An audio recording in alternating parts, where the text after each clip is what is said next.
Hey everybody, this is Colin Murphy and welcome to Colin Podcasting About Real Estate Show 38. Hope you're all doing okay out there. I'm keeping pretty busy these days. In case you're wondering what I'm up to, I'm got 5 houses at the minute. 3 of them are under renovation. Another 2 waiting to get started in the next couple of weeks. I'm really enjoying it. I bought most of them through the foreclosure auctions. A couple with a buddy of mine on the MLS. So there's still deals out there, and these are all in the Tampa market.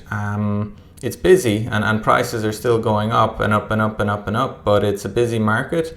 If you can get your hands on a good deal, it's worth it. Some of those properties that I'm renovating, I will sell on the MLS in a few weeks or a couple of months whenever they get finished. Some of them I will keep. I will just swap whatever short-term loans I might have on them for a longer-term financial loan. Bit of a BRRRR strategy, really. So I think it's still a good time to do BRRRRs if the numbers can work for you.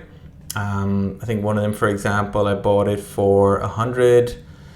It needs about $36,000 and it will be worth about $175,000. So, if I was getting a 70-75% loan on that, that would be most of the money I put into it. I might only be into it for $5,000 or so, and I think it would cash flow about $400 a month. So I'd get all my initial investment back within about a year. So that's pretty sweet. And then afterwards, it's just infinity return, really. So I think that's a really nice way to do it when you can get these 3% loans. So I'm busy with a mixture of those flips and a little bit of buy and hold.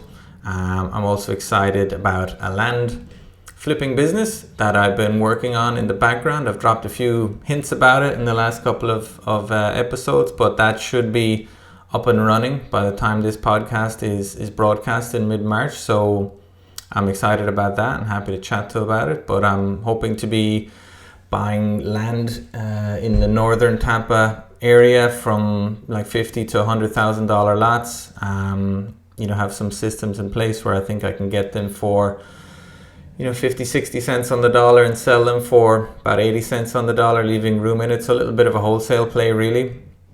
And I think there's some business to be made there. It's not quite as competitive as the wholesale market. It is competitive, but not quite as competitive. And I've linked up with some great partners that are helping me get the marketing just right. So I've been busy with that as well. But obviously I love doing the podcasts, and here we are with podcast 38. And so enough about me. I want to talk to you about my guest today because she was a fascinating guest. Really enjoyed the conversation. Her name is Savannah Arroyo, and she's a full-time registered nurse in Los Angeles, California. And in a few brief but very focused years, Savannah and her husband have found time to buy multiple out-of-state rentals, and more recently several 10 to 20 unit out-of-state multifamily that they've syndicated with some friends and family and other medical professionals. So we discussed her 7 years as a nurse in Los Angeles, the difficulties, huge difficulties her and her colleagues have experienced during the last year with COVID. We talked about how Savannah got into real estate, her first purchases in Atlanta, Georgia, and how she later transitioned into small multifamily syndications, how she had to get creative with capital raising. Nurses are not the highest paid professionals in the world, unfortunately, so she had to get creative. We talked about how coach helped her through the initial hurdles and setbacks in terms of structuring deals and financing deals. There's a lot of things to learn about multifamily syndications that you don't need to worry about if you're just doing conventional loans or private loans for some fix and flips. Is a whole other business. But most of the conversation, or a lot of it, talked about mindset and goal setting and how she uses goal setting and knowing her why. Because this is a lady who's a busy nurse, busy mom with 2 kids under the age of 4, busy husband as well. But she's achieved a lot, and she's very passionate about it, very enthusiastic about it. She loves what she's doing. She loves the brand that she's been building. And I think you're going to enjoy her story. So let's head on over and see what Savannah has to say. Savannah Arroyo, how are you? And welcome to the show. Hi, I'm doing good. Thank you for having me. It's my pleasure. So tell us a bit about yourself, Savannah. I know you're known nowadays as the Networth Nurse, and we'll dig into that. But let's rewind back a little bit further. Talk to us about, where you grew up. Did you come from an entrepreneurial family? Yes, I am from Sacramento, California. I grew up there. I went to Sacramento State University and got my master's degree in Hmm. or I got my bachelor's degree in nursing. And then I worked in a couple of different specialties within Sacramento, at a couple of different hospitals, and then went back to school and got my master's degree in nursing leadership and administration. And right now Hmm. I oversee multiple departments at a hospital down here in Los Angeles. Wow. I got into real estate investing at the beginning of last year. I was on maternity leave with my second daughter, and my husband and I were just looking for different ways that we could start investing our money, growing our wealth. And we stumbled upon real estate and got hooked. It can be a very addictive like that. I'm amazed you found the time in the last year or year and a half to do it. I mean, how long? So how long have you been a nurse in total? So 7 years.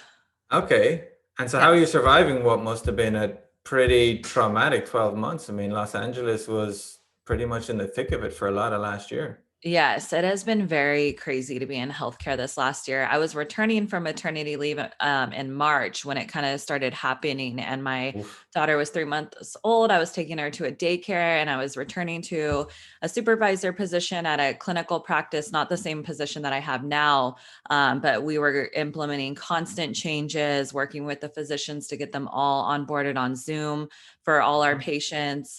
We had to close down 3 of our offices. It was really crazy and a lot of change, but I think everyone across the world was really dealing with it, and we were kind of just working together as a team with our leadership and just trying to make things as smooth as possible for all of our caregivers and the patients especially. But it's been pretty crazy. It hit LA really hard the last 2 months right after that Christmas, Thanksgiving wave, but right now our numbers are drastically dropping down. I think a month ago, we were at 150 COVID patients in our hospital. And as of this week, we're at 50. So we've decreased 66% in the last month, which has been pretty amazing. But Mhm. even back over the last month, I've never seen healthcare like it, but it's brought a lot of people together. And that's been really great to see.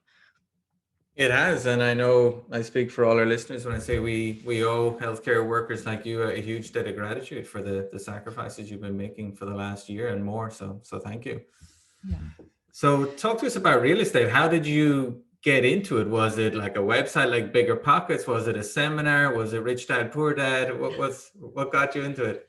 Kind of all of the above. I was looking on YouTube and stumbled upon Bigger Pockets, looking at the basic different strategies of putting cash in your pocket every month through investing in real estate. The concept was so foreign to me, buying a property, putting a tenant in there that's paying down your mortgage and you're still cash flowing every month, and that you're able to accumulate wealth that way. And I mean, it's a get rich slow scheme. So it wasn't Hmm. like, oh, yes, let's jump on this and do it. We're going to get super rich in the next year. It was never really about that. We were really looking for ways to grow long term wealth, generational wealth.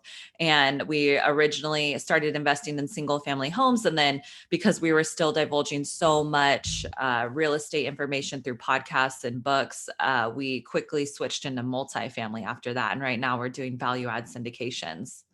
Wow, it's a pretty steep curve you're doing there. So what kind of houses did you buy first? What were your first couple of deals like? Where'd you find them? Yeah, we bought new build townhomes over in Atlanta, Georgia. When we were Cool. first looking at investing in real estate, we stumbled upon the Burr method. We thought, oh, this is something perfect. You can get in with a fixed amount of capital. It's buying, for anyone who doesn't know Burr, it's buying a place that's really below market value that you can push a lot of equity into it through renovations and rehab. So you're buying it, rehabbing it, or renovating it, renting it out. So then now you're getting cash flow in your pocket every month, refinancing or financing so that you're getting all that money, that initial capital that you put back in out, and then repeating Mhm. it over and over again. So it's a way that you can kind of accumulate wealth with a fixed amount of capital. And when we were originally looking into doing this, it seemed ideal. We're in Los Angeles, so we were looking to invest in outside markets. We were looking in Atlanta, Georgia, and there was plenty of people doing it out of state. But as we started digging deeper into it and contemplating the idea of overseeing a full rehab from across the country in a market that we weren't super familiar with, just based on our research, we really felt that that was kind of out of our comfort level. We didn't feel super comfortable doing that. So at that point, we really just pivoted, started looking at different options that we would feel comfortable with. And we ended up buying some cash flowing new build townhomes over there in a great area, an appreciating area. And those were kind of just a buy and hold strategy. We're sitting on those, potentially going to hopefully use them as a bank later by refinancing and them pulling cash out. That's kind of our plan with those two properties. But then after we bought those and we were looking, okay, like what can we do next? We were super hungry to keep doing deals. Then we stumbled upon multifamily and then started getting creative with what we could do with it. And we stumbled upon syndications. Wow. So do you remember any of the numbers from those townhomes? I mean, what way would a new build townhome cash flow? Because I mentioned there's some HOA fees and other things like that in there as well. Yeah, these were an awesome build to rent project. So the company that was building them actually put a property management in place right after they built it, where they actually got us renters in the units before they were even done building it. They had apps on our phone that they would upload pictures to so we could see the progress. They work with really great lenders. So we were able to get into 2 townhomes with 15% down. And although we're paying the PMI, the mortgage insurance on those, we're still able to cash flow, and it allowed us to get into 2 instead of 1. So it was really awesome. And these people or these companies have really great resources to get these deals done for investors.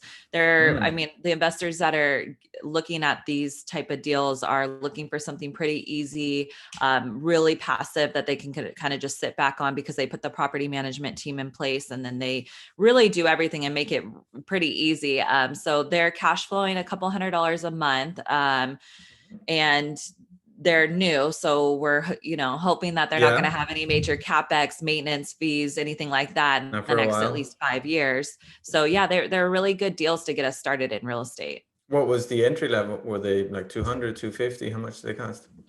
They were 177, Nice. 500 for a Yeah, 4-bedroom, 2.5 bath.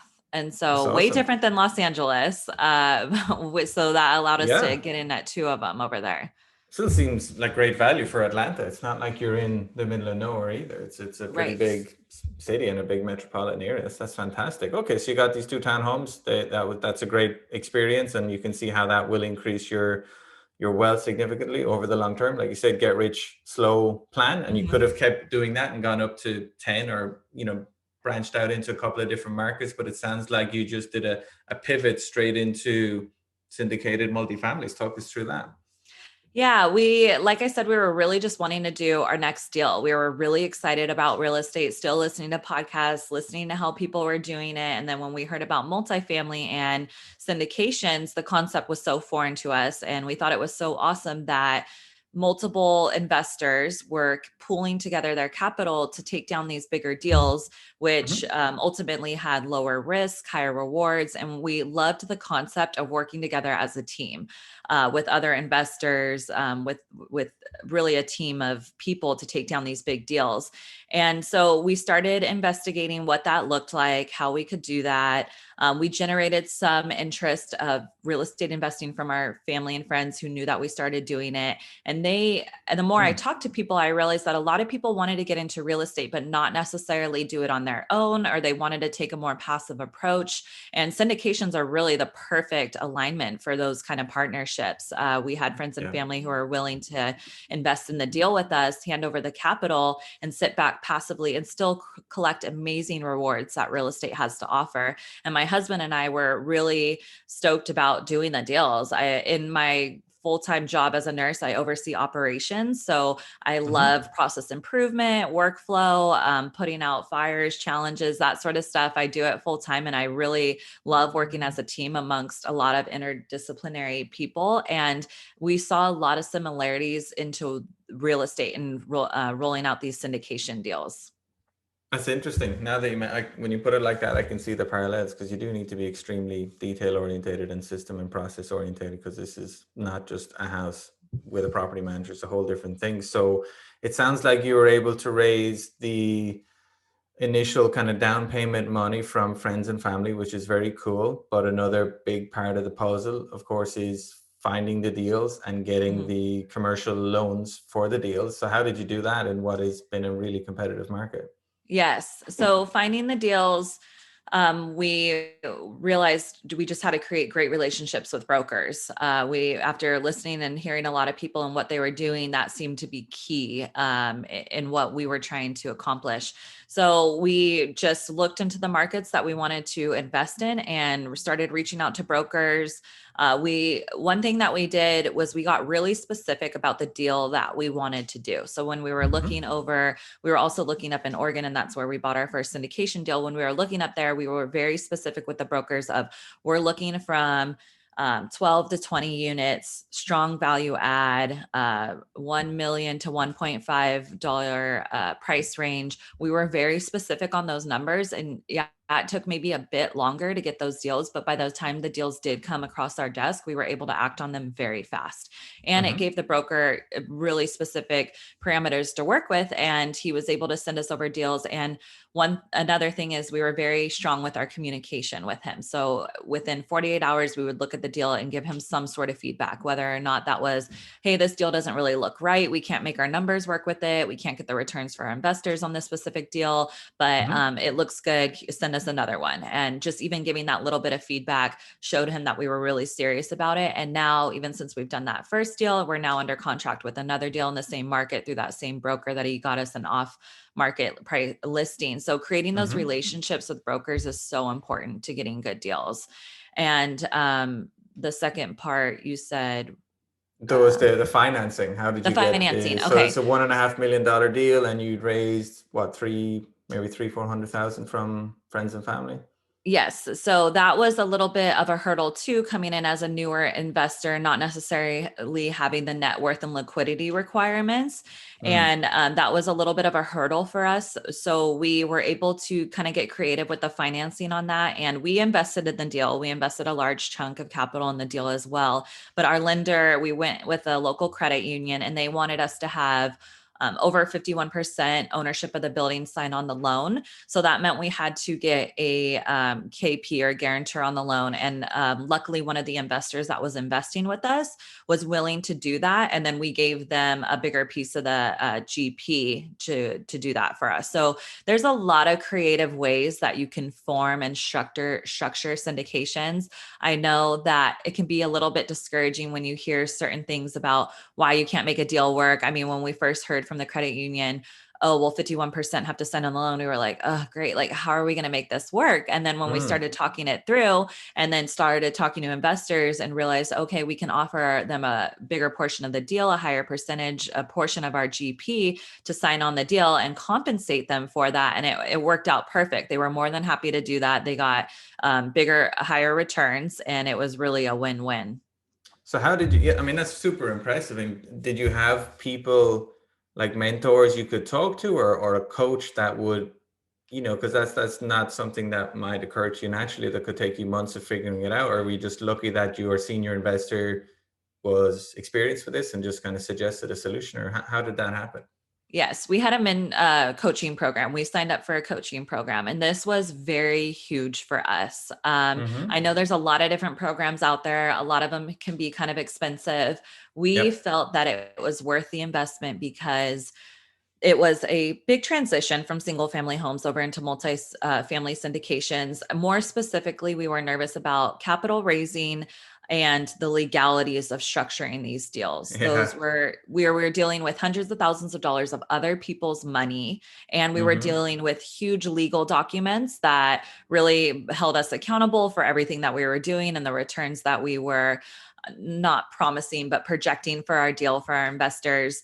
And we took that very seriously. And it was worth it for us to sign up for a coaching program to have someone walking us through the underwriting and making sure that all of our underwriting that we were doing was sound and that we weren't missing anything. And that Mm-hmm. if we were to face a circumstance like the one I mentioned with the financing, that we could talk Yeah. it through with someone who had 20 plus years experience in multifamily investing. So that was very huge for us. And it gave us the confidence to take that first step. And I don't think it has to be through coaching programs. Now that I've been in the real estate realm and networked and I'm a part of masterminds, there's a lot of people out there doing deals, experienced syndicators that are willing to share that experience if Mm-hmm. through strategic partnerships. And right now, so the syndication deal we're doing, we're partnering with a gentleman who's signing on our loan with us who wants multifamily experience, but he didn't want to sign up for a coaching program. So instead, we're having him hop on our deal. We're giving him a portion of the GP to sign as a key principal on our loan. And he's walking through every step of the syndication with us. He's on the phone calls with the lawyers. He's going through the financing. He's CC'd on every single email that we're doing. So he's seen firsthand how we're accomplishing this deal. Fantastic. That's super impressive. So can you talk us through some of the numbers in this deal and this first deal you did, the 10 to Yeah. 15 unit in Oregon, and why you think it's a better progression to do these kinds of deals instead of just doing more or more townhomes or more single family homes? Yes, so the deal in Oregon was a 12 unit strong value add $1 million price point. So we Mm-hmm. weren't able to get agency debt for that because we were looking at 25% down. So the loan was only 750,000, but we ended up working with a really good credit union who gave us 3.8%, 25% down. Um, and Nice. it is a strong value add. So rents were 25% below market, and there's an option to turn a storage unit into a studio unit. Mm-hmm. So with that being said, it's a very low cash flowing deal because the rents are so below market value that in order to really increase them every year, we're not really reaching that max NOI until year 3, which it is a shorter hold than most syndications out there. Most syndications are maybe like 5, 7, 10 years, depending Yeah. on what operator you're working with. So we were able to make this deal work with a 3-year hold. And then that was just a piece of communication that we had with our investors, like, hey, it is a little bit lower cash flowing. And this is why. It's because it's really below market rents. We're going to have to push those up, and not even really through renovations. They're just that below market. We were able to increase rents right when we got on to the property 8.9% with no objections from any of the tenants and with no renovations, no turnover, because they were that below market value. Wow. And we just had to explain to our investors what our business plan was and show them what we were looking at with our numbers. And a lot of them felt really comfortable because they're getting a great ROI after 3 years, even though it is low cash flowing. And how old is this building? Is this like Class C, Class D, B? What do we? 1966. It's a Okay. Class C town. Mm-hmm. Okay. So, and is it a block construction or frame construction? It's garden style. It's Uh-huh. 2 separate buildings. Like I said, 12 units, a pretty good mix of Okay. studio, 1 bedroom, 2 bedroom. And are you planning on any major renovations during those 3 years, like roofs or ACs, windows, bathrooms, So a lot of whatever? the CapEx expenditures had been taken care of by the previous owner. He really just Cool. wasn't aggressive on raising rents because he was an older gentleman in his Right. 80s. He had a bunch of different real estate kind of in the area. And this specific property was really sat on the back burner. He had his property manager that was living in one of the units. So really not a lot of motivation to keep raising rents. He was focusing kind of on his other buildings, and he wanted a 1031 this building into land in San Diego anyways. So he did take care of a lot of the CapEx Mm-hmm. expenses, but he wasn't doing, the basic management of raising rents, doing kind of some turnover stuff. So there was a lot of value in it. And he had actually saw the concept of turning that storage unit into a studio, and he had pulled permits on it and kind of structured it and talked about it with the city, but never pulled the trigger on it. And so when the broker brought it to us, he was like, there's this huge value add potential on this deal. This is something the Yeah. previous owner did seek out, but never did anything about it. So we saw huge value on that and jumped on it. That's perfect. It's just checking all the boxes for a value add with this older, out of state Yeah. owner individual with other more valuable assets taking up their Yeah. time, and it's small enough so that the big people aren't getting in there ahead of you. Yeah. And yeah, that was checking a lot of boxes. So what do you hope to do after 3 years? What's the plan?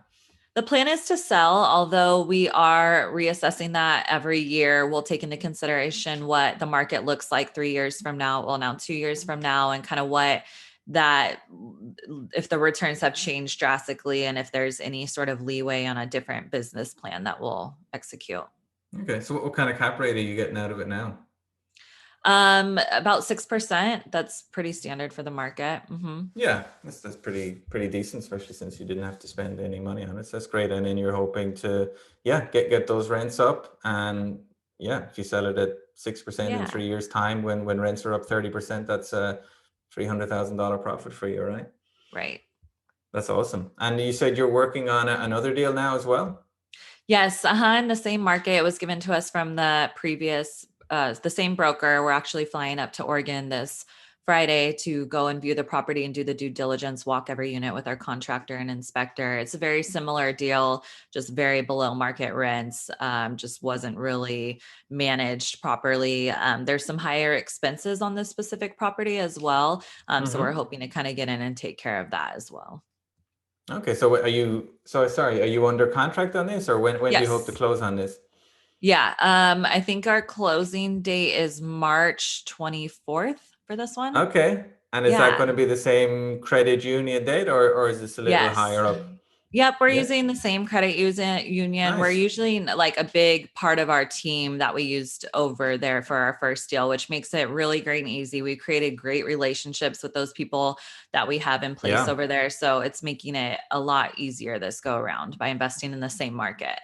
that's very cool. And is it all the same investors coming in again, or did you tap some new people or some colleagues in the medical profession, for example? What kind of Yeah. way? We do have a little bit of interest from a couple of investors that were in our first deal. And then obviously they kind of shared what they were doing with other friends. So a couple of their friends have been interested who we know as well. So we're generating interest really through that. And it was a big motivation for me to launch the Networth Nurse. After we did that first deal, we were looking to kind of do our next deal.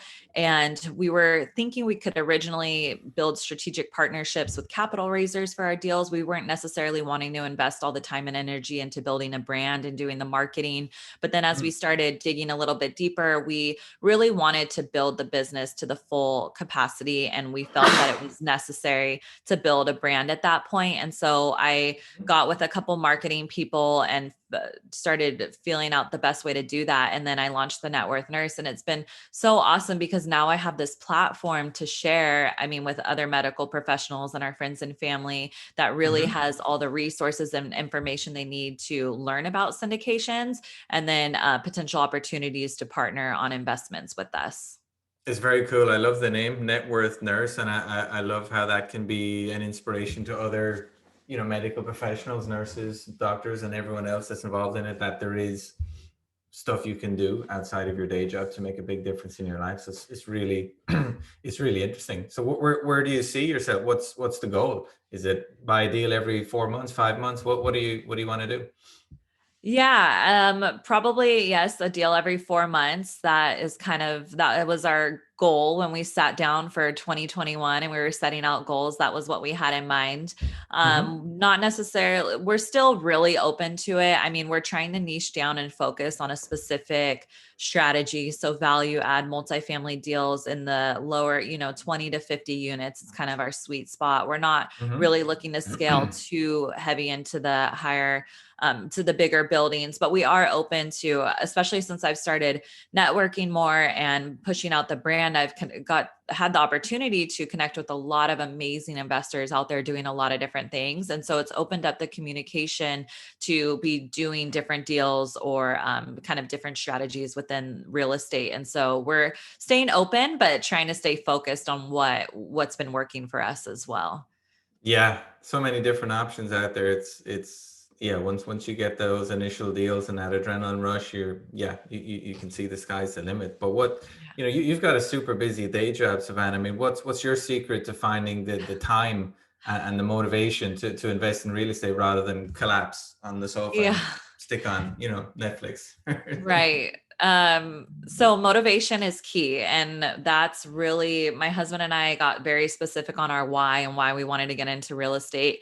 When we originally started researching real estate and everything that it could do, we got specific about where we saw ourselves in 10 years down the road, what we could Mm-hmm. be doing now to make that happen. And then we just kind of backtracked from there. So what we wanted our lives to look like at 5 years, 3 years, 1 year, what we needed to be doing on a monthly basis to make that happen.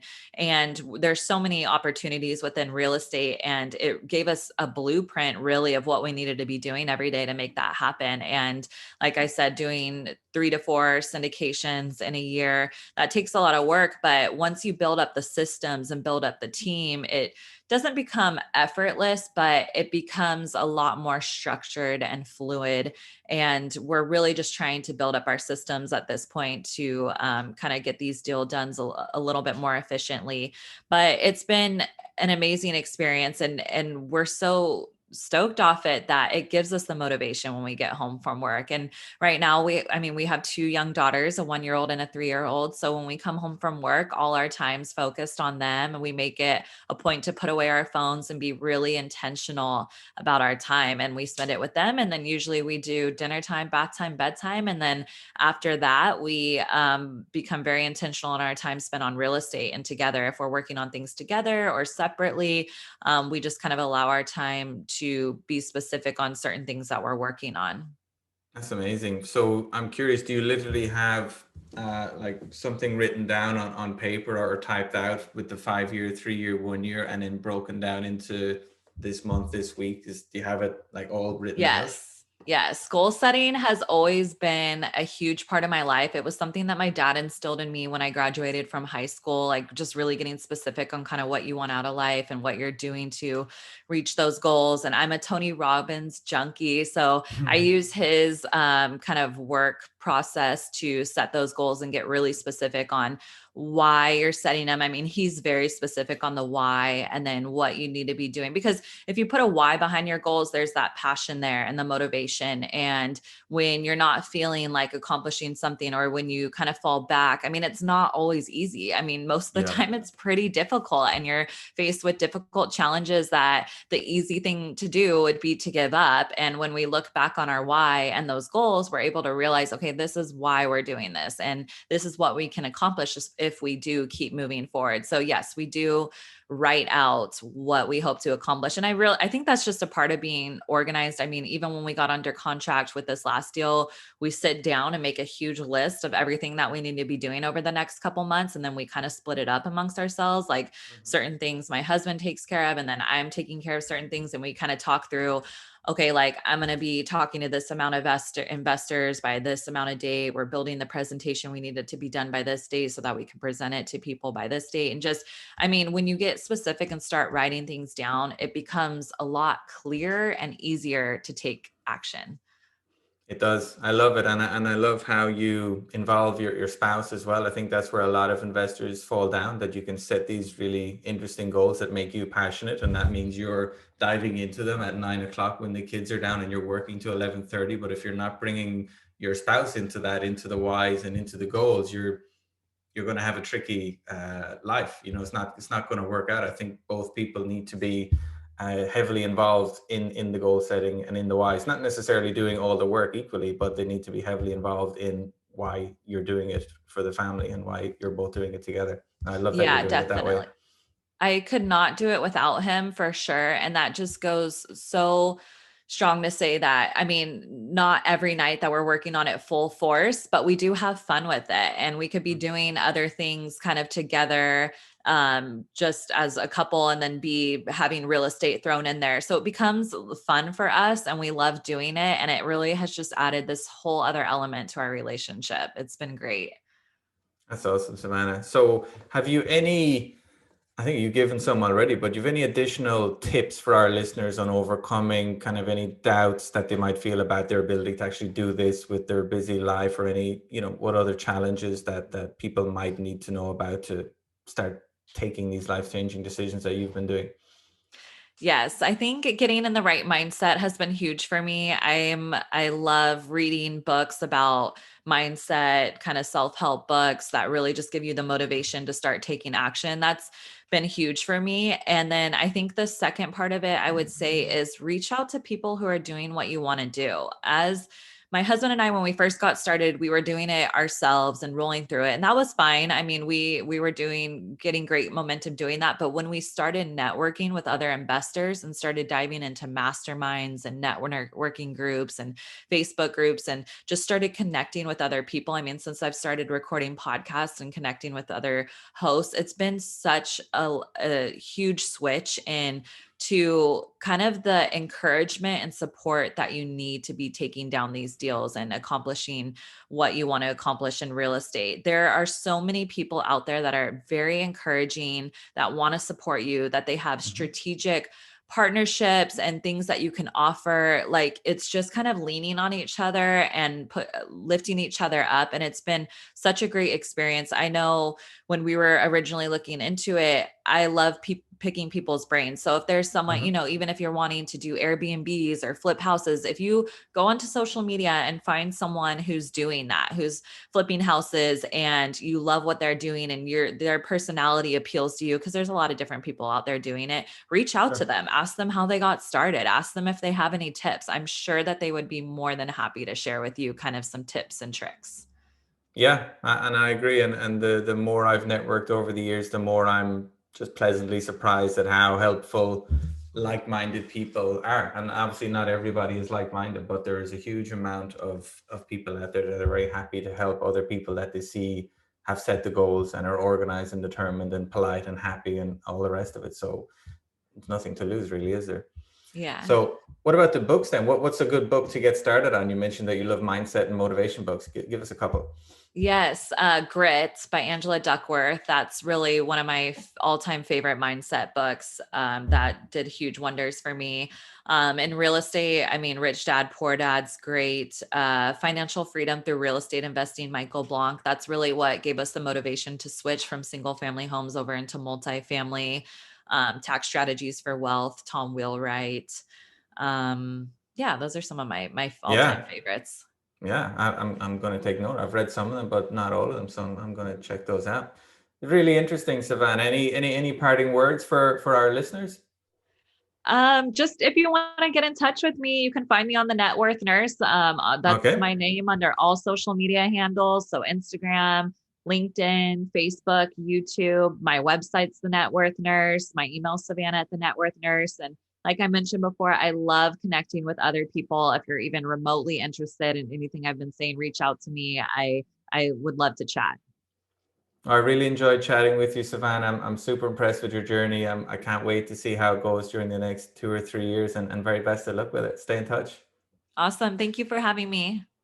So there you go, folks. That was show 38 with Savannah, the Networth Nurse Arroyo. I loved her story. I loved what she's accomplished in the last few years. I've had many guests on the show that have accomplished a tremendous amount in 2, 3, 4 years, and she's up there with the best of them. And I hope she kind of got across the power and importance of goal setting. And because if you look at Savannah from the outside, you might think this is a bit of a superwoman, nurse and mom and wife and entrepreneur and landlord, and she must work 19 hours a day, and that's not the point at all, and that's not the case, I don't think either. I think the case is that if you have a plan and you have goals and you set them out and you see where you want to be, like she said, where do we want to be in 5 years, in 3 years, in 1 year? What do we need to do today and next week and next month to get there? And if you map it out, it's a lot more, the path seems a lot clearer and a lot easier. I mean, if you just say, I want to buy 30 units in the next 3 months, that's quite daunting. You don't know where to start. But if you have that why do we want to do it? What are we going to be able to achieve if we do this? What are the positive things that will happen if we do this? What are the negative things that will happen if we don't do this? Then that just kind of gives you that fire in your belly, that gives you that extra energy to do it, and just to focus on it, and not to be focusing on stuff that might be frivolous, so that they're literally energized.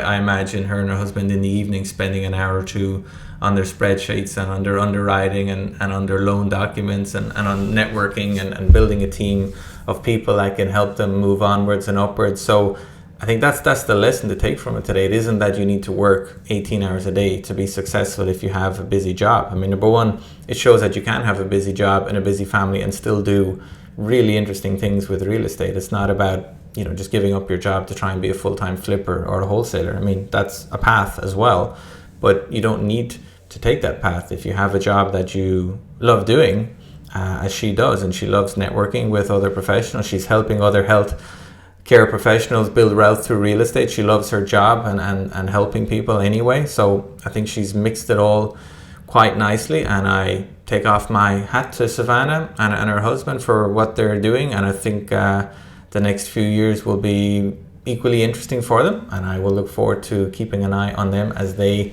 continue to accelerate their real estate journeys through that goal setting and being focused and mindful. That's how you do it. You know, that is how you do it. And, you know, I just encourage everybody to take some time to think. I mean, we all spend too little time thinking. We're all just working, or, you know, relaxing, or running around. I do my fair share of that. I do a lot of chauffeuring kids around the place, and I've got a busy family life myself, but I do try and take some quiet time to focus. Where do I want to be? What do I want to do? What are the good things that'll happen if I do it? What are the bad things that'll happen if I don't? What do I need to achieve today, next week, the week after that to make that happen? And just try and get focused and purposeful, because, you know, if you think about it, if you start your day with, you know, 2 or 3 things that I need to do these things today, you'll find the time to do them. You know, you'll prioritize them. And if we just take that habit of prioritizing what will benefit us and benefit our those around us, that makes a huge difference, and it doesn't result in, you know, being more tired, or in my opinion, it results in the opposite, that you're more enthusiastic and more focused. So a lot of good stuff in there. I appreciate Savannah's, and I appreciate her inspiration. I think she's, you know, got a great story, and like I said, I'll be keeping an eye on her. But look, thanks for listening, guys. Sorry if I'm rambling on a bit. But I appreciate you tuning into these shows. I'll be back soon with show 39. Obviously, leave me a rating or a review if you haven't done so, and then you're enjoying these. Check out the website, colininvestments.com. Feel free to email me directly, info@colininvestments.com. You can also schedule calls if you want to talk to me about something. I'm here. I set aside time for those things. And yeah, that is it for me today. I've enjoyed this. Take care, guys. I'll see you again next week. Bye-bye.